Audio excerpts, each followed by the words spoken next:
Hello everyone. So once again welcome to online class of SSC Telugu. So already మీకు అందరికీ తెలుసు SSC CGL 2024 examination యొక్క result అనేది వచ్చింది. అండ్ ఎప్పుడైతే ఆ రిజల్ట్ అనేది వచ్చిందో, అవునా, ఆ రిజల్ట్ అనేది వచ్చినప్పటి నుంచి మనకేంటంటే కొన్ని ఇబ్బందులు ఏంటంటే రావడం అనేది జరిగింది. సో చాలామంది స్టూడెంట్స్ ఏంటంటే ఈవెన్ దో వాళ్ళు ఏంటంటే 320, 330, 340 స్కోర్ చేసినా కూడా వాళ్ళకి ఏంటంటే జాబ్స్ అనేవి రాలేదు. అండ్ ఇంకొంతమంది స్టూడెంట్స్కి ఏంటంటే ఓకేనా, వాళ్ళు తక్కువ స్కోర్ చేసినా కూడా వాళ్ళకి ఏంటంటే ఒక జాబ్ ఏంటంటే వాళ్ళకు రావడం అనేది జరిగింది. సో దీని అంతటికీ కారణం ఏంటి అని చెప్పేసి మనం చూస్తే ఇక్కడ మనకు వచ్చేసరికి ఆన్సర్ కీలో కొన్ని చేంజెస్ అనేవి చేయడం అనేది జరిగింది. సో ఆల్రెడీ ఎటువంటి ఆన్సర్స్ అనేవి చేంజ్ అయ్యాయి, ఎన్ని ఆన్సర్స్ చేంజ్ అయ్యాయి అనేది మనం ఆల్రెడీ ప్రీవియస్గా డిస్కస్ చేస్తాం. సో ఏదైతే ఈ విధంగా ఈ ఎర్రర్స్ అనేవి ఎస్ఎస్సి సీజీఎల్ 2024 ఎగ్జామినేషన్లో జరిగాయో, ఇటువంటి ఎర్రర్స్ మనకు రాబోయే 2025 ఎగ్జామినేషన్స్లో జరగకూడదని చెప్పేసి ఎవరైతే మన టీచర్స్ ఉన్నారో వీళ్ళందరూ కూడా ఏంటంటే ఒక ప్రొటెస్ట్ అనేది చేయడం జరిగింది. ఓకేనా, ఆల్రెడీ ఒక ట్విట్టర్ క్యాంపెయిన్ అనేది కూడా చేయడం అనేది జరిగింది. ఆ ట్విట్టర్ క్యాంపెయిన్లో ఏంటంటే మంచిగా రెస్పాన్స్ అనేది కూడా అందరు స్టూడెంట్స్ ఏంటంటే పార్టిసిపేట్ అనేది చేశారు. సో దానివల్ల అదేంటంటే ట్రెండింగ్లో కూడా వెళ్ళింది. సో ఇదొక్కటే సరిపోదు, ట్విట్టర్ క్యాంపెయిన్ ఒక్కటి సరిపోదు, మనం ఏంటంటే పర్సనల్గా వెళ్ళాలి అని చెప్పేసి ఎవరైతే టీచర్స్ ఉన్నారో అండ్ వాళ్ళతో పాటు కొంతమంది స్టూడెంట్స్ కూడా ఏంటంటే అక్కడికి రీచ్ అవ్వడం అనేది జరిగింది. ఎస్ఎస్సి ఆఫీస్ ఏదైతే ఉందో హెడ్ క్వార్టర్స్ ఆఫీస్ అక్కడికి రీచ్ అవ్వడం జరిగింది. అక్కడ కూర్చోవడం జరిగింది, అక్కడ మాట్లాడడం జరిగింది. సో ఎవరైతే మంచి ఫేమస్ టీచర్స్ ఉన్నారో వాళ్ళందరూ కూడా వెళ్ళారు. అక్కడ ఏం మాట్లాడారు, దాని యొక్క కంక్లూజన్స్ ఏమొచ్చాయి ఏంటి అనేది మనం ఈ వీడియోలో డిస్కస్ చేద్దాం.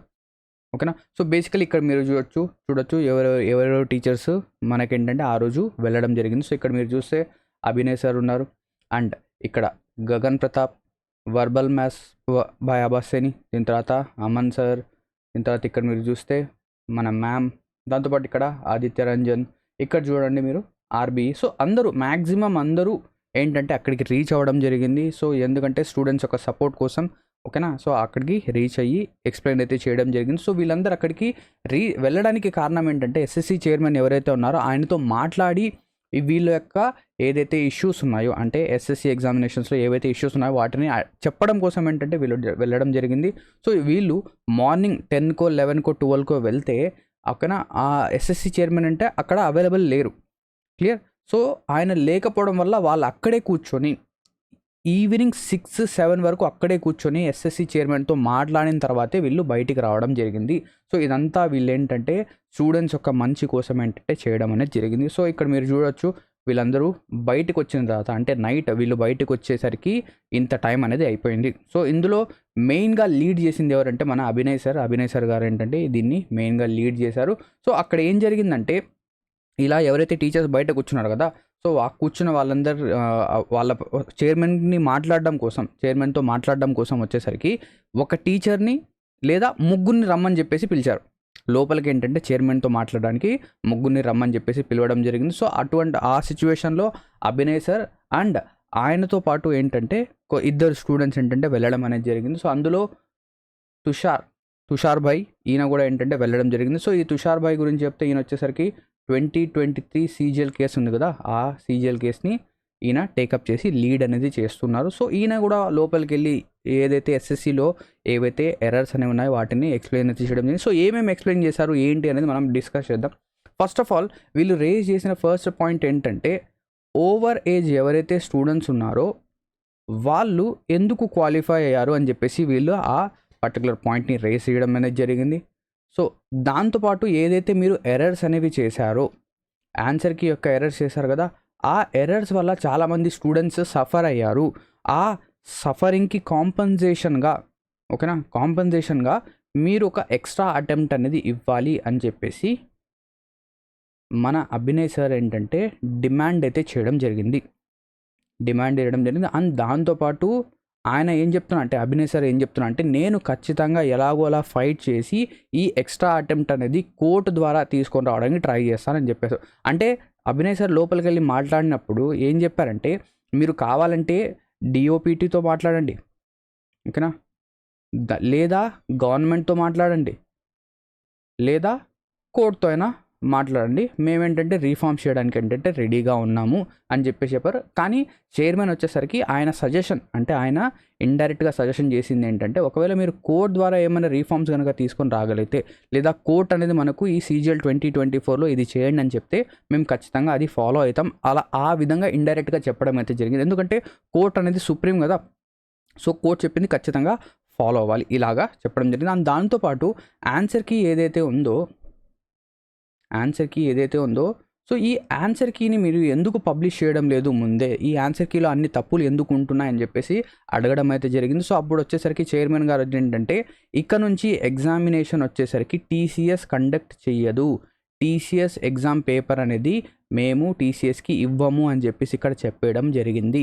సో నేను చూస్తాను, అంటే ఇక్కడ ఏవైతే ఇష్యూస్ ఉన్నాయో అన్నీ కూడా ఏంటంటే నేను మీకు కన్ఫామ్గా చెప్పలేను, మీకు ఏమైనా ఇబ్బంది ఉంటే మీరు రాసి ఇవ్వండి, నేనేంటంటే పైకి ఫార్వర్డ్ చేస్తానని చెప్పేసి ఆ విధంగా చెప్పడం జరిగింది. కానీ ఈ ఒక్క పాయింట్కి మాత్రం, ఓకేనా, ఈ ఒక్క పాయింట్కి మాత్రం ఇక్కడ నుంచి TCS ఎగ్జామినేషన్ అనేది కండక్ట్ చేయదు అని చెప్పేసి చెప్పడం జరిగింది. అండ్ దాంతోపాటు ఆయన స్టూడెంట్స్కి ఏం భరోసా ఇచ్చారంటే, ఇక్కడ నుంచి మెయిన్స్ ఎగ్జామ్, అంటే మీరు ఇక్కడ 2024లో మెయిన్స్ ఎగ్జామినేషన్ అనేది 2 షిఫ్ట్లో జరిగింది, దానివల్ల నార్మలైజేషన్ కూడా చాలా అబ్రప్ట్గా జరిగింది. సో కొంతమందికి చాలా 20లు 40లు 30లు పెరగడం జరిగింది. సో అలా కాకుండా మెయిన్స్ 1 షిఫ్ట్లో నేను ఇక్కడ నుంచి కండక్ట్ చేస్తాను ఖచ్చితంగా అని చెప్పేసి ఇది కూడా చైర్మన్ గారు ఏంటంటే చెప్పడం అనేది జరిగింది. సో ఈ 2 పాయింట్స్ ఏంటంటే మనకు మంచివే. సో దాంతోపాటు చైర్మన్ గారు ఏం చెప్పారంటే, మీరు ఇంకా ఏమైనా రీఫార్మ్స్ కనుక మీరు తేవాలి అనుకుంటే ఖచ్చితంగా మీరు తీసుకొని రండి, ఓకేనా, మీరు 6 తెస్తే నేను 10 రీఫార్మ్స్ చేస్తాను, అలాగా ఏంటంటే చెప్పడం జరిగింది. సో దానికోసం మన టీచర్స్ అసోసియేషన్ ఎవరైతే ఉన్నారో వాళ్ళందరూ కూడా ఏం చెప్పారంటే, ఇప్పుడు మనం ఒకసారి మాట్లాడాం, ఇంకొక 1 వీక్ తర్వాత లేదా 10 డేస్ తర్వాత మళ్ళీ ఒకసారి మీట్ అవుతాం అని చెప్పేసి అలా చెప్పడం అయితే జరిగింది, ఓకేనా. సో ఇంకా స్టూడెంట్స్ ఏంటంటే ఇక్కడ కొంతమంది చెప్తున్నారు, సో ఏదైతే మీరు ఆన్సర్ కీ అనేది తప్పుగా పెడుతున్నారు, తప్పు పెట్టి మళ్ళీ ఏంటంటే 100 రూపీస్ ఏంటంటే ఛార్జ్ అనేది చేస్తున్నారు. సో ఇదంతా చేయడం కంటే మీకు డబ్బులు అంతా అవసరంగా ఉంటే మీరు ఫీజు అనేది ఇంక్రీజ్ చేయండి, 100 రూపాయలు కాకుండా 300 పెట్టండి, 400 పెట్టండి. ఊరికే 100 రూపీస్ ఫీజు అనేది ఉండడం వల్ల ఎవరైతే నాన్ సీరియస్ స్టూడెంట్స్ ఉన్నారో వాళ్ళు కూడా అప్లై చేసేస్తున్నారు. సో అప్లై చేసి ఎగ్జామ్కి రాసి దానివల్ల ప్రయోజనం లేదు కదా. దానికంటే బెస్ట్ ఆప్షన్ ఏంటి, ఫీజు అనేది ఇంక్రీజ్ చేయండి, ఎవరైతే అవసరం ఉంటుందో వాళ్ళు రాస్తారు. సో బ్యాంక్ ఎగ్జామ్స్ కనుక మీరు తీసుకుంటే 600, 1000 రూపాయలు ఫీజు అనేది ఉంటుంది. సో ఆ ఫీజు అనేది కట్టినవాడు ఎవరైనా కూడా ఖచ్చితంగా మర్యాదగా ఏం చేస్తాడు, చదువుతాడు. ఏముందిలే 100 రూపాయలు లేరా ఏమవుతుంది, ఫీజు 100 రూపాయలతో ఏమవుతుంది, ఏం కాదులే కట్టే, ఎగ్జామ్ పోతే పోతాం లేకపోతే లేదు, అలా ఉండదు, అలా జరగదు, ఓకేనా. సో ఇలాగా కూడా చెప్పడం జరిగింది. అండ్ దాంతోపాటు ఏం చెప్పారంటే, ఇక్కడ నుంచి ఎగ్జామినేషన్స్ అనేవి మనం ఒక ఆర్డర్ వైజ్గా కండక్ట్ చేస్తాం. అంటే ఫస్ట్ CGL అనేది కండక్ట్ చేసి దాని రిజల్ట్ ఇస్తాం, దాని తర్వాత CHSL కండక్ట్ చేస్తాం, దాని తర్వాత MTS అనేది కండక్ట్ చేస్తాం. ఎందుకు అలా చెప్తున్నారు, ఎందుకంటే ఒకవేళ CGLలో జాబ్ వస్తే CHSL వదిలేస్తారు, CHSLలో జాబ్ వస్తే MTS వదిలేస్తారు, ఈ విధంగా జరుగుతుంది, ఈ విధంగా జరగాలి అని చెప్పేసి అలా కూడా చెప్పడం జరిగింది. సో ఇక్కడ ఏదైతే నేను చెప్తున్నాను కదా అన్నీ కూడా అక్కడ వర్బల్గా కమ్యూనికేట్ అయ్యాయి, ఏది కూడా మనకేంటంటే రిటర్న్లో ఇంతవరకు రాలేదు, మనకేంటంటే రిటర్న్లో వస్తేనే మనం ఏంటంటే చెప్పొచ్చు. కానీ ఈ పర్టికులర్ పాయింట్స్ అయితే అక్కడ రైజ్ అయితే చేయడం జరిగింది. అండ్ దాంతోపాటు ఏదైతే నార్మలైజేషన్ యొక్క ఫార్ములా ఉందో ఆ ఫార్ములాని రివైజ్ చేస్తామని చెప్పేసి కూడా చెప్పడం జరిగింది. అండ్ ఫైనల్ ఆన్సర్కి అనేది కూడా మనం మ్యాక్సిమం ముందే ఇస్తామని చెప్పేసి చెప్పడం జరిగింది. అండ్ దాంతోపాటు DV గురించి కూడా అక్కడ డిస్కస్ చేయడం జరిగింది, డాక్యుమెంట్ వెరిఫికేషన్ అనేది ఏ విధంగా. సో ప్రీవియస్గా అంటే 2022 కంటే ముందు కనుక చూస్తే డాక్యుమెంట్ వెరిఫికేషన్ అనేది SSC చేసి దాని తర్వాత ఏదైతే కన్సర్న్ డిపార్ట్మెంట్స్ ఉంటుందో అక్కడికి వెళ్ళేది. కానీ 2022 నుంచి ఏం చేసిందంటే డిపార్ట్మెంట్సే DVA చేసుకుంటాయని చెప్పేసి అక్కడ చెప్పడం జరిగింది. సో దానివల్ల కొన్ని బెనిఫిట్స్ ఉన్నాయి, కొన్ని డిఫికల్టీస్ కూడా రైజ్ అవుతున్నాయి. సో దానికోసం ఏంటంటే అక్కడ అడిగితే చైర్మన్ గారు ఏం చెప్పారంటే, గవర్నమెంట్ మాకేంటంటే ఆ పవర్స్ అనేది ఇవ్వలేదు, ఏం చెప్పిందంటే మీరు ఓన్లీ ఎగ్జామ్ కండక్ట్ చేసే బాడీ, ఓన్లీ ఎగ్జామ్ మాత్రమే కండక్ట్ చేయాలి, DV డిపార్ట్మెంటే చేయాలి అని చెప్పేసి చెప్పడం జరిగింది, ఓకేనా. సో ఇది అన్నమాట. సో ఈ విధంగా మనకి ఏంటంటే అన్నీ జరగడం జరిగింది. సో ఇక్కడ మనం ఏం చెప్పొచ్చు అంటే మేబీ ఒక 60 to 70% ఛాన్స్ అనేది ఉంది. ఏదైతే మన షెడ్యూల్ అనేది ఉందో, అంటే మన ఏదైతే క్యాలెండర్ ఉంది కదా ఎస్ఎస్సి యొక్క క్యాలెండర్, ఆ క్యాలెండర్ అనేది కొంచెం డిలే అయ్యే ఛాన్స్ అనేది ఉంది. మనం ఆల్రెడీ చూసాం ఈ నెల 22వ తారీఖు లేదా 30వ తారీఖు ఆ టైంలో మనకేంటంటే సీజీఎల్ ఒక నోటీస్ అనేది రావాలి. బట్ ఈ పర్టికులర్ పాయింట్స్ అనేది రైజ్ చేయడం వల్ల అండ్ టీసీఎస్ అనేది తీసేయడం వల్ల మనకేంటంటే డిలే అనేది అయ్యే అవకాశం అనేది మనకు కనిపిస్తుంది. కానీ కన్ఫామ్గా ఇప్పుడే మనం చెప్పలేము, చూద్దాం. ఇంకా ఫర్దర్గా ఈ పర్టికులర్ 2024 కేసులో ఏం జరుగుతుంది, ఏంటి అప్డేట్ అనేది మనం చూద్దాం. సో ఇక్కడ నేనేంటంటే ఎవరైతే యూట్యూబర్స్ ఉన్నారో, సో ఎలాగైతే ఇక్కడ నార్త్ యొక్క యూట్యూబర్స్ ఉన్నారో వాళ్ళ యొక్క వాయిస్ అనేది రేస్ చేశారు కదా, మనం కూడా మన యొక్క వాయిస్ అనేది రేస్ చేద్దాం. సో మన సౌత్ ఇండియన్ యూట్యూబర్స్ ఎవరైనా కానివ్వండి, వాళ్ళు కూడా ఒక వీడియో అనేది చేయండి. స్టూడెంట్స్కి ఏంటంటే చెప్పండి. సో ఇక్కడ మీరు చూస్తే మీరు అనుకోవచ్చు, సార్ 2024లో ఏముంది, 2024లో జరిగింది కదా, 2025లో ఇటువంటి ప్రాబ్లం అనేది రాదు కదా అని చెప్పేసి మీరు అనుకోవచ్చు. కానీ దానికంటే ముందు అంటే 2023లో కూడా మీరు గమనిస్తే అప్రాక్సిమేట్లీ 7 క్వశ్చన్స్ అనేవి చేంజ్ అయ్యాయి. ఇదే స్టార్టింగ్ పాయింట్ అనేది ఇదే. సో ఎప్పుడైతే ఈ 2023లో 7 క్వశ్చన్స్ అనేవి చేంజ్ అయ్యాయో, నెక్స్ట్ 2024లో 19 క్వశ్చన్స్ చేంజ్ అయ్యాయి. అదేవిధంగా ఇదే ఫాలో అయితే 2025లో 29 క్వశ్చన్స్ చేంజ్ అవుతాయి. ఎగ్జామ్ రాయడం ఎందుకు వేస్ట్ కదా. సో ఇలాగా ఉండద్దు. మనం ఏం చేద్దామంటే ఏదో ఒకటి మన వాయిస్ అనేది రేజ్ చేద్దాం. సో స్టూడెంట్స్కి ఏంటంటే వాళ్ళ యొక్క ఏదైతే ఇష్యూస్ అనేవి జరుగుతున్నాయో, సో ఇప్పుడు మీరు అనుకోవచ్చు, ఇక్కడ కొంతమంది ఏంటంటే సార్ 2024లో మాకు జాబ్ వచ్చింది, మీరేంటి మా జాబ్స్ని రిస్క్లో పెడుతున్నారు, ఇలా కోర్ట్ కేసు చేస్తాము అది ఇది అంటున్నారు. ఇక్కడ జాబ్ మీకు వచ్చింది మంచి విషయమే.